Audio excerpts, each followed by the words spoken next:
Homemade apple pie. There is something undeniably amazing about a homemade apple pie. Sure, you could buy one from a store, put it in your own dish, and try to pass it off as your own creation.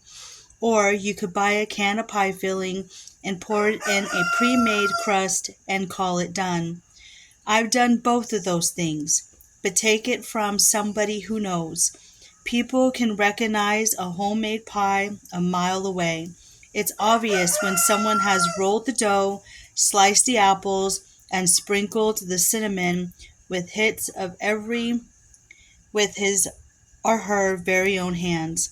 Just so you know, the benefit isn't only for the one eating the pie, the one who bakes it enjoys huge rewards too.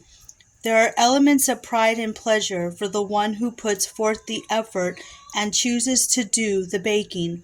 Perhaps it's because we were made in the image of a creative God, but there is a deep satisfaction found in a working with your hands to create something that others enjoy. There is pleasure in serving others by the sweat of our brows. The psalmist said that enjoying the fruits of our labor would provide happiness. There is joy to be made in a job well done. Who among us hasn't had some point but put effort into something and was able to experience the pride of completing the task? Scripture teaches us that we are rewarded for our labor, and there is honor in working with our hands. How much time, effort, and mental energy do we waste concerning ourselves with other people's affairs?